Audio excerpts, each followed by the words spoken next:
বলিউড অভিনেত্রী তাপসী পান্নু জানিয়েছেন, বিয়ের পর তার জীবনে তেমন কোনো পরিবর্তন আসেনি। সম্প্রতি এক সাক্ষাৎকারে ব্যক্তিগত জীবন ও দাম্পত্য নিয়ে খোলামেলা কথা বলতে গিয়ে তিনি বলেন, আমি মাঝে মাঝে ভুলেই যাই যে আমি বিবাহিত। সবকিছু আগের মতোই চলছে।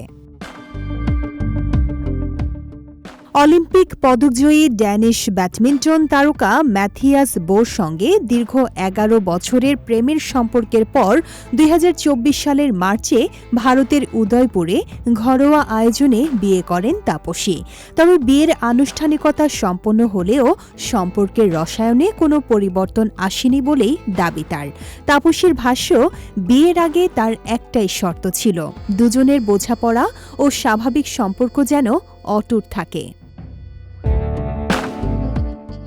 তিনি আরও বলেন, দীর্ঘদিনের সম্পর্ক থাকায় বিয়ের পর নতুন করে মানিয়ে নেওয়ার চাপ তৈরি হয়নি, বরং দায়িত্ব ও সম্পর্কের জায়গাগুলো আগের মতোই সহজ রয়েছে।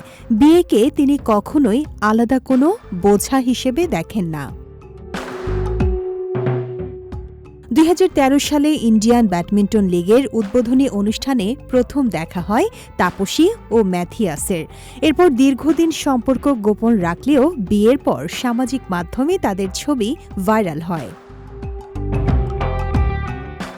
এদিকে ক্যারিয়ারেও ব্যস্ত সময় পার করছেন তাপসী। ছকভাঙা চরিত্রে অভিনয়ের জন্য পরিচিত এই অভিনেত্রীর সাম্প্রতিক কাজ নিয়েও প্রশংসা শোনা যাচ্ছে। ব্যক্তিগত ও পেশাগত দুই জীবনেই নিজের শর্তে এগিয়ে যেতে চান তাপসী।